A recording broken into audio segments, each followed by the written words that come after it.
we are so thankful that it says in the news that there is a heavy rain today. But glory to God, because it is a sunny day. We can see how powerful God is, that no one can know the mind of God or the power of God. So today, please open your Bible in the book of Genesis. In the book of Genesis 5. In the book of Genesis 5:21 to 24, as we have heard our Bible reading, he already read to us that it says here in Genesis 5:21, and Enoch lived 65 years and begat Methuselah, and Enoch walked with God after he begat Methuselah 300 years and begat sons and daughters, and all the days of Enoch were 365 years, and Enoch walked with God, and he was not, for God took him. Amen. So it is all about the life of Enoch. Let's see what God wants us to learn from this verse that God has given to us. Let us all pray.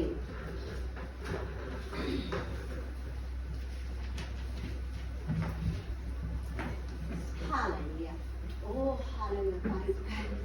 Thank you, Father God, for your words that you have given unto us, oh Father God. May we ask your Holy Spirit to speak to us individually. We believe that you want us to learn things on this verse which you have spoken unto us, O Lord God. May your Holy Spirit be in the midst of us. Use my tongue as I deliver your words. Amen. In Jesus' name I pray. Amen. So to God be the glory. Amen.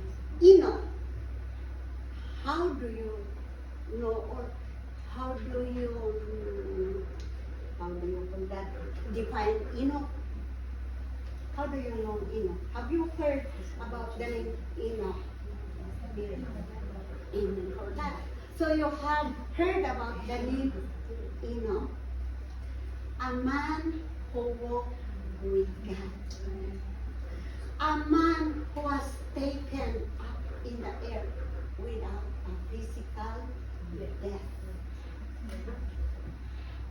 So Enoch, meaning dedicated, in Greek means dedicated. So that is Enoch. He is committed and is devoted man. So Enoch was the son of Haran, the sixth or seventh generation descendant of Adam. And if you can find that in 1 Chronicle 1 to 4, in Genesis 5:18. When Enoch was 65, he begat Methuselah, as we have heard a while ago. And he lived, he walked with God with 300 years.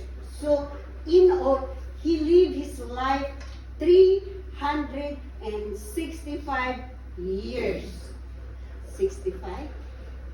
Now, when he begat Methuselah, he walked with God for 300 years. It is clear that Enoch walked with God. What do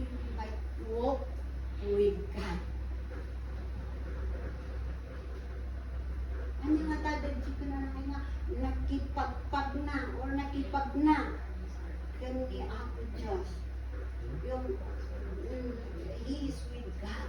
Walk with God.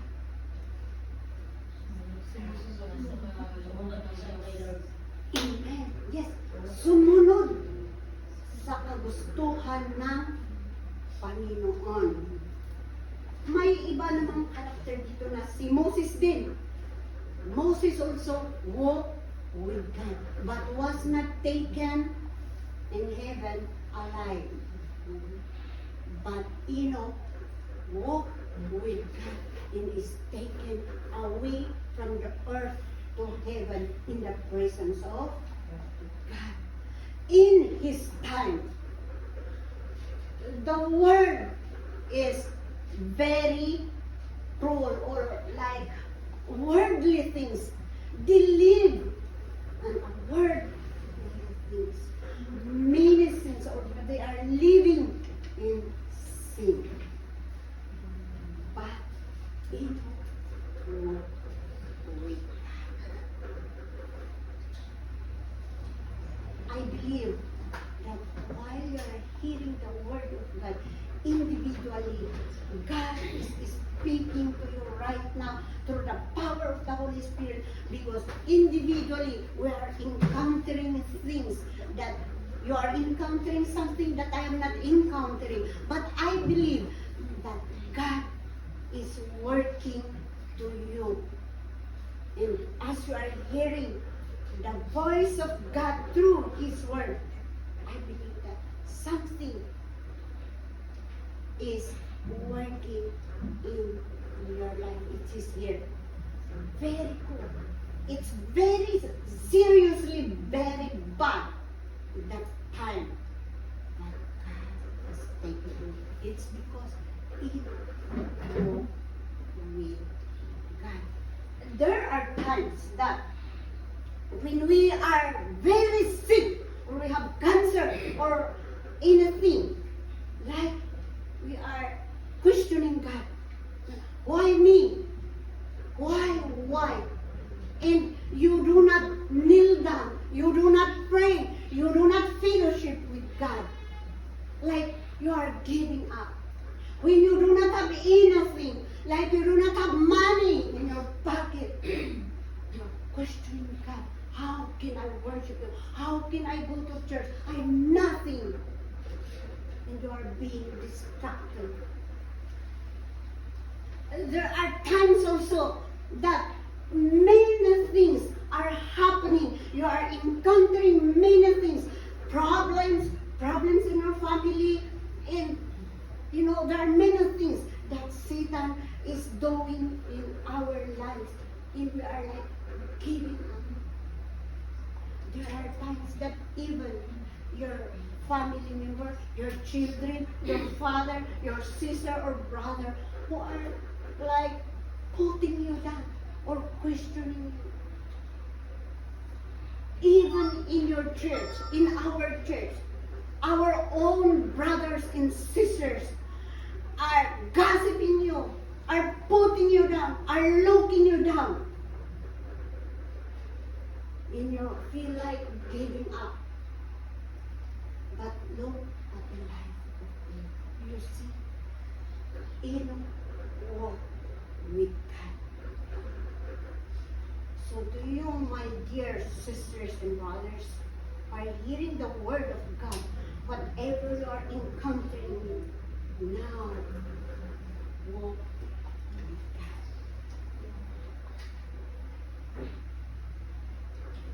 There is a noise in this church, noise outside the church, noise in our employers. I believe that you take what I mean. You understand what I mean. There are noises around us, but the voice of God is our own, those noise. So walk with God. Pray. Fellowship with God. Open your Bible. And surely you will overcome it all. God will always make a way. As you continue to read the book of Enoch, because The book of Enoch is not in the Bible, but if you read the book of Enoch, you will see how he lived. Today, it's not only difficult life we are facing now, it's a dangerous life. Very dangerous time. But we need to walk with God. It doesn't mean that if we walk with God, we will be like Enoch. We will not experience physical death.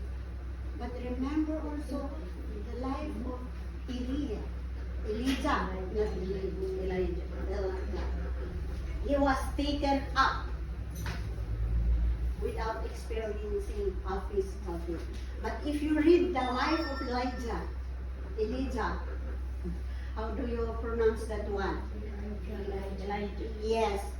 He experienced also things that is not pleasing to God. But he was taken up without experiencing physical.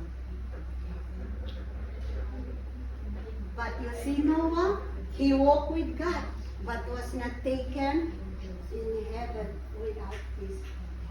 So walking with God is obeying his command, following his will, and doing what is pleasing to the eyes of God.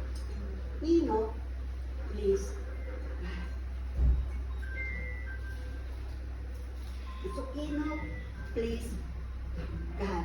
You can read in Hebrew 11:5. Enoch was taken to heaven by God without experiencing physical death because of his unwavering faith in live a life that pleased God. Makaay-ayaw isuna iti imatang iti Diyos.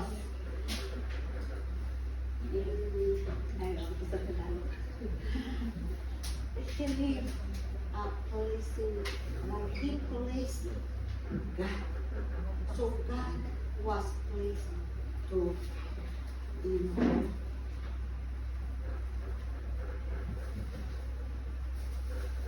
So if we live or if we have an intimate relationship with God, God will be pleased to us.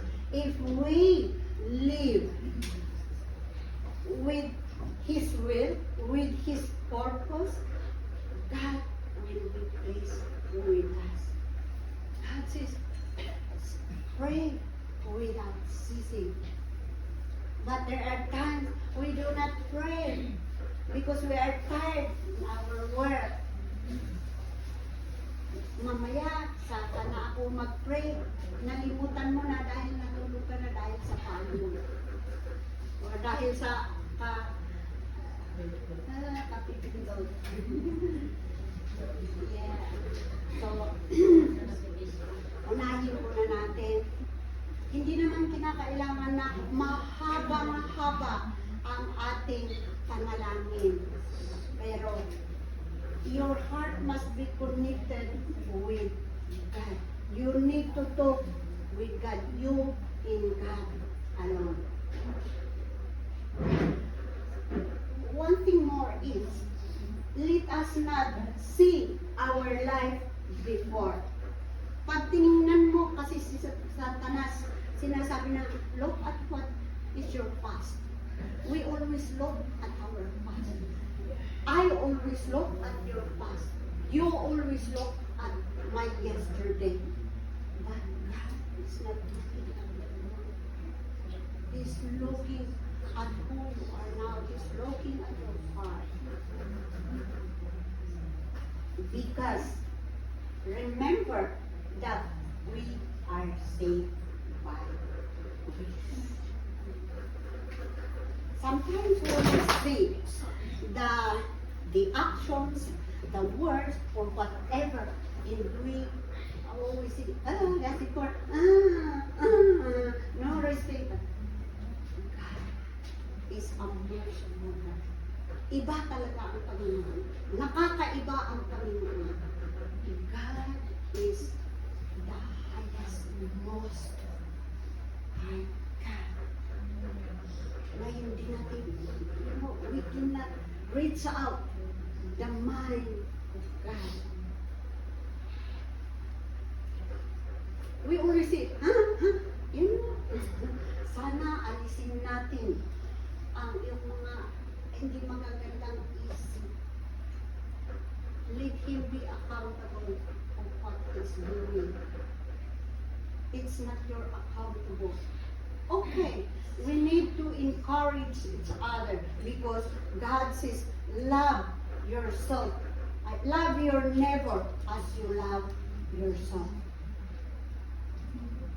Pag pinagsabihan mo, hindi nakinig, do not stay on that corner. Let God do His work. Let us not all put in our shoulder or let us not put in our hands. Si pastor ganito, si pastor ganito, si pastor ganito, si pastor ganito, si Maria ganito, si Joseph ganito, si ganito. Parang ang akala mo, ikaw lang ang wow. God doesn't like that. Let us humble ourselves before God. Because God is looking for our heart. Alam mo ba ang pinagdadaanan ng iyong kapatid? Bakit ganyan? Alam mo ba ang upbringing ng iyong kapatid? Baka ganun siya dahil sa upbringing niya. It is God who can change us. Amen. Nasisiyahan ako sa Agape Shalom Ministry dahil nakikita ko marami ang mga magagaling dito sa Agape Shalom Ministry. Marami ang gifted dito. Kaya marami akong nakita na mayroon kayo na wala sa akin. Sabi ko, Lord, I have seen that, O Lord God. At ipinakita mo na ang dami kong mga members na magagaling dito sa church. Gifted. And God is to me. He said, see, you always complain. And I bring you those gifted people to help you. For the glory of God. Not for the glory of this church, but it is for the glory of Him. Therefore, whatever you see in me that I cannot do, you do it because it is in you. Let us help one another to build completely the body of Christ. Because I cannot do what you can do. You cannot do what I can do.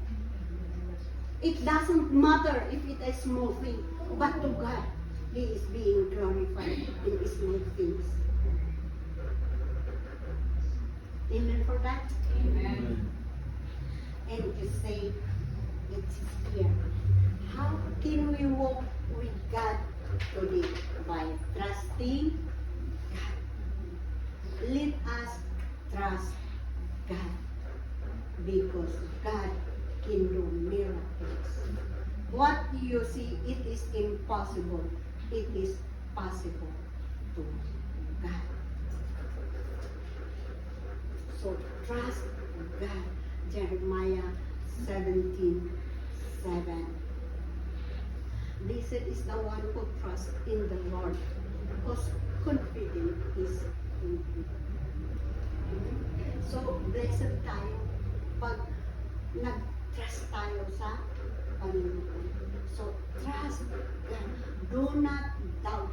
When you doubt, your prayers will not be answered. The things you will do will not be successful or will not be victorious because you do not trust your God. Trust God. Exercise through faith. Let us exercise our faith because it is through faith that we can please God. without faith, we cannot please God. Do you believe? It is by faith that you can please God. So, let us trust God. Let us exercise our faith. As we have said, let us have an intimate relationship with God. Have faith in God. Maniwala tayo sa Panginoon na siya lang ang makagawa ng mga imposible. It is always important. Believe. Trust. As we have said a while ago, that if you doubt, the fear will be coming to you. So pag nagdadal tayo,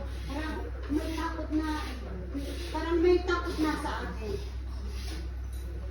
If you doubt, if you don't trust God.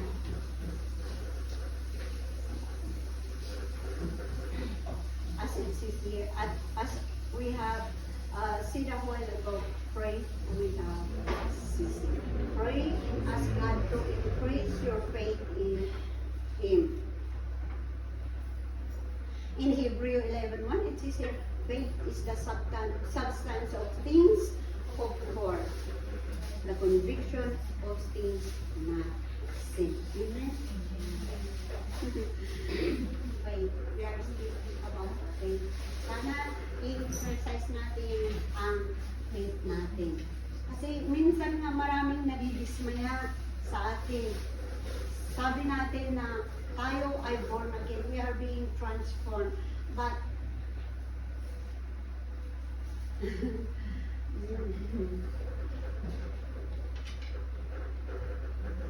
we cannot judge. Because no one is perfect. No one is wrong.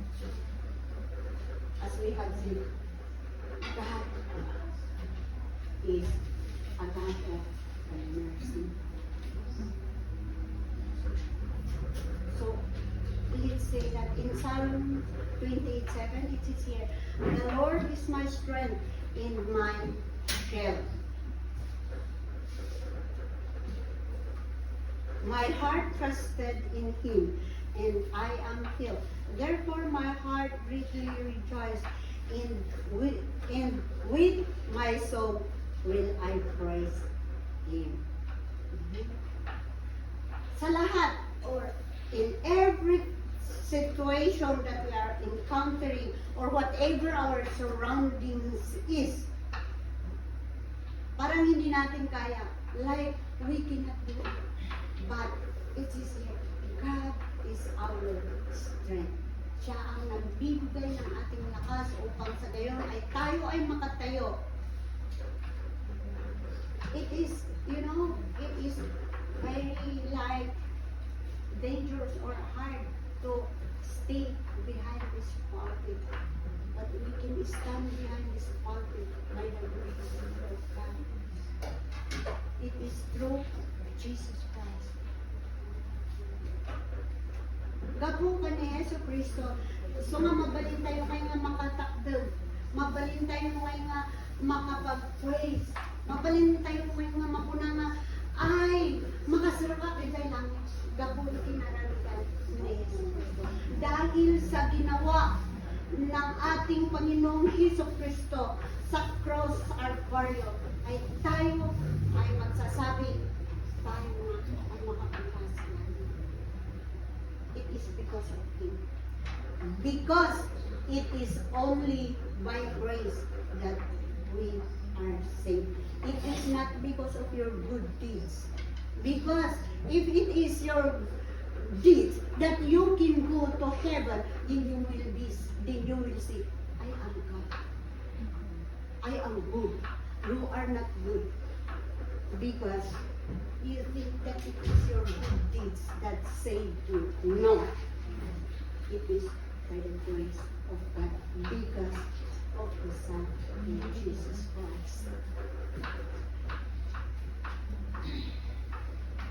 It says in Hebrew 11:6, but without faith, it is impossible to please God. See? Hebrew 11:6.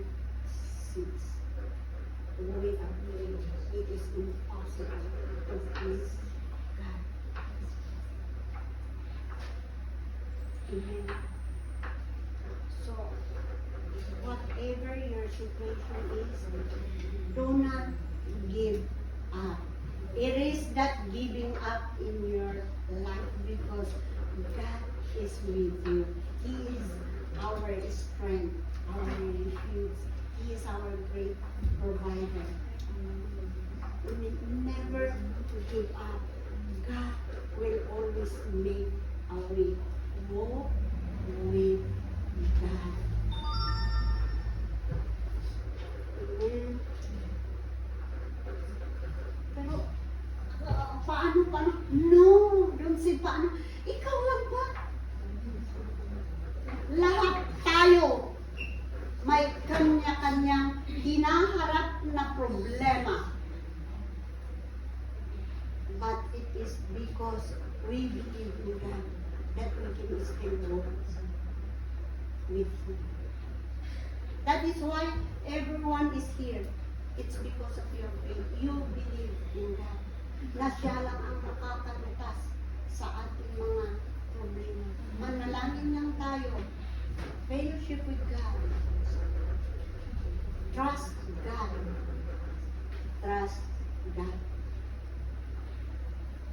Because sometimes I also mirror myself. Satan is also working. He says, look, are you holy? Are you holy? Because sometimes I also answer my employer, especially when I am tired. I do not do. And I also answer, do it. If you can do it, I will see if you can do it. Because when we are tired, they let us do something that you cannot do. Like they think that you are a machine. That you can carry everything or you can do.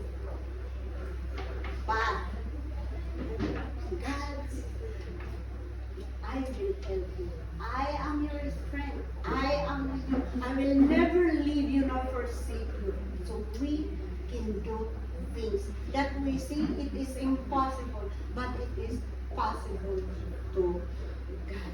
Satan is a cunning man. Satan. Remember that he is a cunning. No good. Not trick. It's a tricky. Satan is a tricky God. Marami siyang pinapakita sa iyo. Kaya,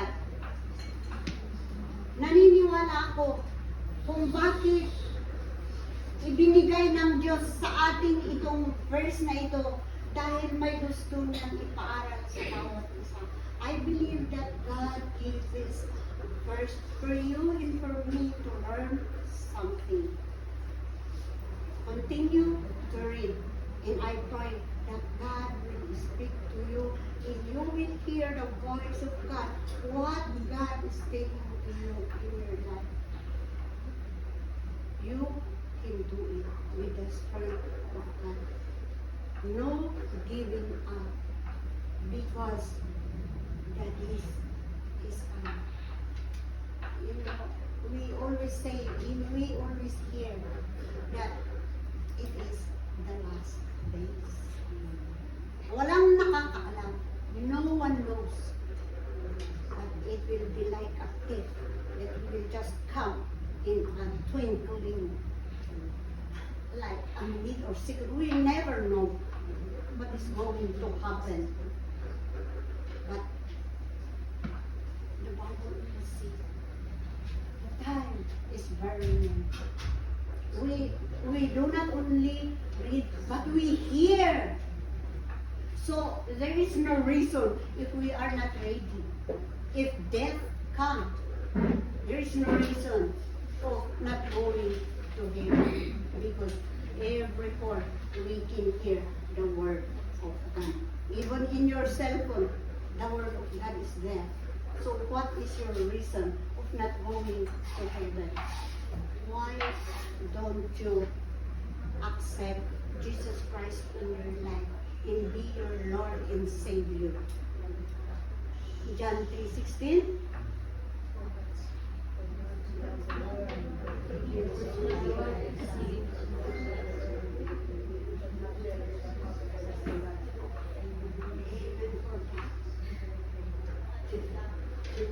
The greatest love of God. Hindi niya gusto na tayo ay mag-perish, but He likes us to have an everlasting life. Who among you did not still receive Jesus Christ as His Lord and Savior? Who among you did? So to God be the glory, all of us receive Jesus Christ as our Lord and Savior. Continue to fellowship with God like we walk with God, whatever situation is. Then it says, we already learned about Noah. You see, when Enoch was taken away, because it is very serious. The world is very fruitful. You know, see what God did during the time of Noah. Because the world is corrupt. Kamuti ka lang. Kinisap ng amin si Katawad Jaya because of he gave the flood.